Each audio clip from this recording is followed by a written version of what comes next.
यावत् जीवेत सुखम जीवेत ऋणम कृत्वा घृतम पिबेत। भस्मीभूतस्य देहस्य। कुएं में एक मेढक था।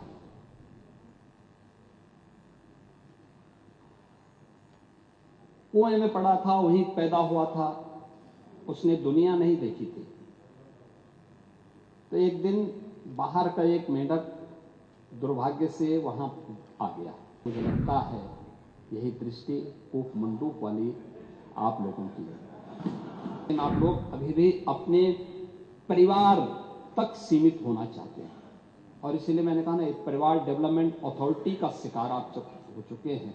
मुझे आप लोगों की बातों से एक चीज लगी, जो लगी, जिसके बारे में चार्वाक ने भी एक बात कही, यानी जो अपने तक केवल सीमित करता है, जिसके बारे में उन्होंने कहा था कि यावत् जीवेत सुखम जीवेत ऋणम कृत्वा घृतम पिबेत। भस्मीभूतस्य देहस्य पुनरागमन कुतः। और ये स्थिति आप लोगों की है, यानी केवल अपने तक सीमित करना। आपका परिवार डेवलपमेंट अथॉरिटी भी उसी का नमूना है। यही है, ये परिवार डेवलपमेंट अथॉरिटी की ये भावना ही इस पर आधारित है, जिसके बारे में स्वामी विवेकानंद ने कहा था कूप मंडूक होना।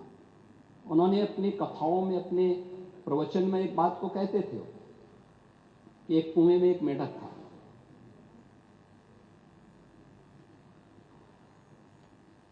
कुएं में पड़ा था, वहीं पैदा हुआ था, उसने दुनिया नहीं देखी थी। तो एक दिन बाहर का एक मेढक दुर्भाग्य से वहां आ गया। तो उसने पूछा, कहां से आए हो? उसने कहा, मैं समुद्र से आया हूं। कहा, समुद्र कैसा है? उसने कहा, बहुत बड़ा है। कहा, कितना बड़ा? तो उसने छलांग लगाई। तो कुएं की तो छलांग सीमित ही होगी। उसने कहा, क्या इससे बड़ा?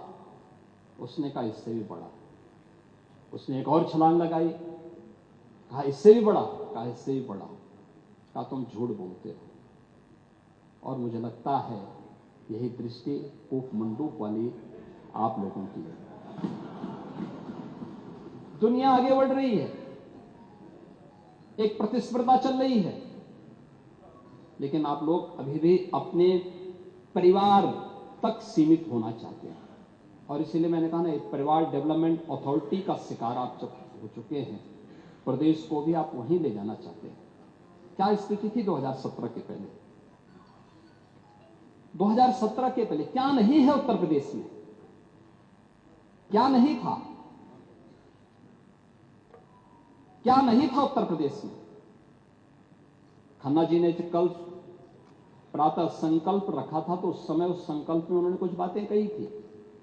कहां थे हम 1947 तक भी, 1950 में भी, 1960 में भी, और कैसे हम लगातार गिरावट की तरफ गए। ये डिटोरेशन, इसका कारण क्या था? 1990 के बाद क्या स्थिति थी? उसी पर मैं कुछ बात रखना चाहता हूं महोदय, कि विशाल सामर्थ्य के बावजूद नीतिगत उदासीनता के कारण उत्तर प्रदेश लगातार पिछड़ता गया। और एक समय ऐसा भी आया जब 1980 के बाद की गिरावट ने 1990 के बाद विभत्स स्वरूप लिया, और उत्तर प्रदेश जो देश का सबसे समृद्ध राज्य था, और देश का सबसे बीमारू राज्य हो गया। यही प्रदेश है।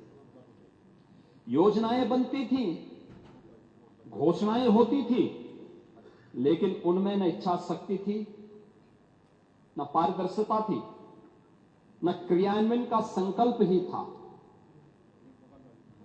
बिजली, सड़क, जल, स्वास्थ्य जैसी मूलभूत सुविधाओं पर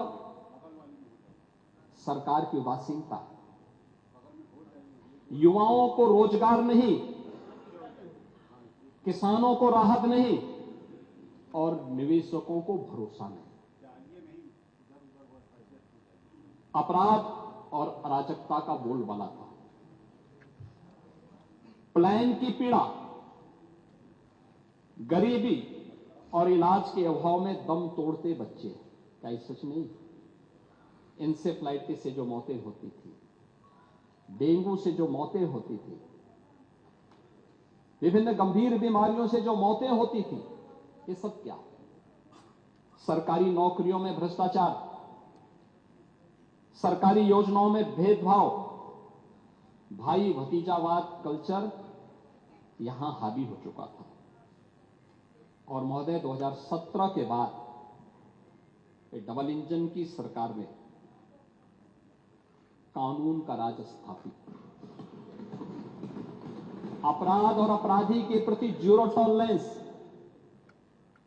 उद्योगों के लिए सुरक्षित वातावरण और निवेशकों का ड्रीम डेस्टिनेशन, जल थल नभ की बेहतरीन कनेक्टिविटी, एक्सप्रेसवे, एयरपोर्ट, मेट्रो से जुड़ा, किसानों के खातों में सीधे सहायता जाना, युवाओं के हाथों में कौशल और रोजगार,